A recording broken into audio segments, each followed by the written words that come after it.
I get fed up going all the time and watching that. 10 years worth of. I'll address some of them.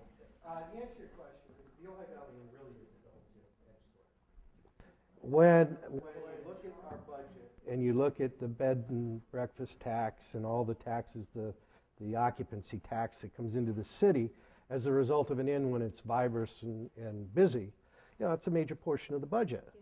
But, no, I don't. But I think it's close to 40%. I'm not sure, but I think it's very high. The issue, though, is that they're really in competition with the businesses in downtown Ojai because they have their own restaurants, they have their own shops. So, as somebody said earlier, they want their guests to be captive to, their location.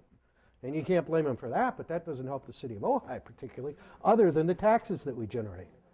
But getting back to your question about what are you going to do for these jobs?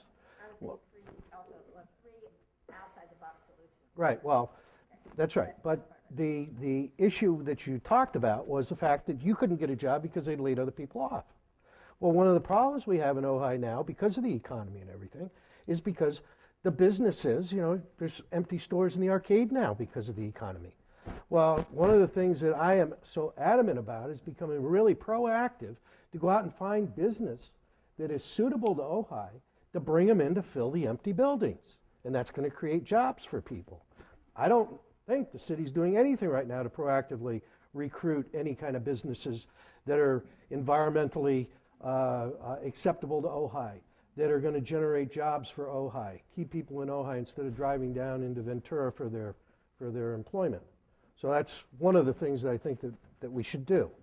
Some of the other things that Leonard talked about in terms of, I'm not sure they were so much out of the box in terms of just talking in general, is that you need to be able to communicate with the people that are putting you in a position to govern. And you got to be able to communicate with them and find out, because there's a lot of people out there with great ideas if you just talk to them. Now the Brown Act in essence says that you can't have a majority of your council people or any governing body meeting outside the purviews of the chambers. But that doesn't keep one individual council member from having a town hall for themselves to talk to people. It's just the majority can't be there. You can't have three in the same place at the same time.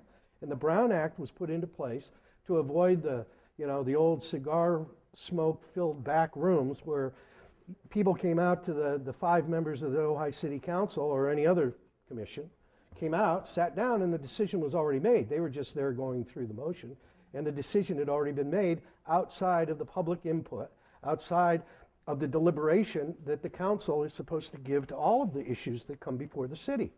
So that's what the Brown Act has to do with, is you can't do that anymore. In fact, it's illegal for 3 of the council members to be in the same place at any one time, particularly if they're going to be talking about anything to do with business that has to do with the city.